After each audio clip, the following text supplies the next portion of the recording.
विद्यार्थियों, कैसे हैं आप सभी लोग। आशा है कि आप सभी लोग स्वस्थ होंगे, मस्त होंगे और अपने अपने तैयारी में व्यस्त होंगे। आइए पुनः मैं आप लोगों के लिए क्वेश्चन लेके आया हूँ। क्वेश्चन है, गंगा नदी शब्द किस संज्ञा का उदाहरण है। और ये जो क्वेश्चन है ये 12वीं कक्षा में 2025 में पूछा गया क्वेश्चन है और ये हिंदी की क्वेश्चन है, आप लोग देख भी सकते हैं। तो क्वेश्चन क्या है, गंगा नदी शब्द किस संज्ञा का उदाहरण है। ये तो व्यक्तिवाचक हो जाएगा, लेकिन आप लोगों ने ये क्वेश्चन 2025 में देख चुका है, तो ये नहीं है कि यही क्वेश्चन आएंगे। अब इससे रिलेटेड जितना भी बातें बनता है, आइए मैं देख लेता हूँ। सबसे पहले आप लोग संज्ञा की बात कीजिएगा, तो संज्ञा किसी व्यक्ति, वस्तु, स्थान के नाम को संज्ञा कहा जाता है। ये जान लीजिए, नाम को संज्ञा कहते हैं। चाहे नाम किसी का भी हो सकता है, चाहे व्यक्ति का हो, वस्तु का हो, किसी का हो, पशु का हो, पक्षी का हो, उसको हम लोग संज्ञा कहते हैं। संज्ञा जो होते हैं वो 5 प्रकार के होते हैं। संज्ञा कितने प्रकार के होते हैं? संज्ञा 5 प्रकार के होते हैं। जैसे पहला हो जाएगा व्यक्तिवाचक संज्ञा। क्या होगा? पहला व्यक्तिवाचक संज्ञा हो जाएंगे। दूसरा जो होगा वो जातिवाचक संज्ञा। क्या होंगे? जातिवाचक संज्ञा। तीसरा जो है भाववाचक संज्ञा होंगे। क्या होंगे? भाववाचक संज्ञा होंगे। क्या होंगे? भाववाचक संज्ञा, याद रखना।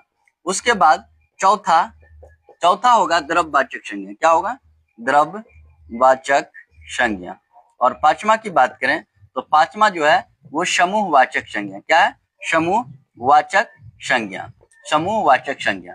अब देखिए, जैसे व्यक्तिवाचक में किसी व्यक्ति विशेष के नाम को, जैसे राम, श्याम, पटना,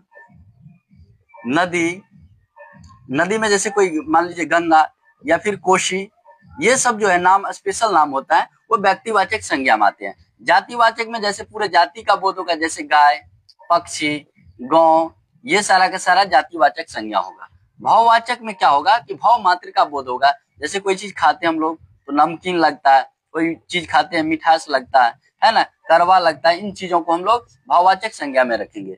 द्रव्यवाचक में जिसे मापा या तौला जा सकता है, जैसे दूध हो गया, उसके बाद जो है तेल हो गया, है ना, गेहूं हो गया, चावल हो गया, आटा हो गया, इत्यादि को हम लोग द्रव्यवाचक संज्ञा में रखेंगे। और समूहवाचक में क्या होगा? जिसे समूह का बोध होगा। जैसे मेला में बहुत सारे लोग, चाबी के गुच्छे में बहुत सारे चाबियां रहती है ना, ये सारा का सारा समूहवाचक में हो जाएगा। तो आप लोग देख भी सकते थे, गंगा ये जो नदी का नाम है किस संज्ञा के अंतर्गत आते थे। तो गंगा जो है यहाँ पर आप लोग देख सकते हैं कि व्यक्तिवाचक संज्ञा के अंतर्गत आते हैं, इसलिए इस क्वेश्चन का आंसर हो जाएगा व्यक्तिवाचक संज्ञा।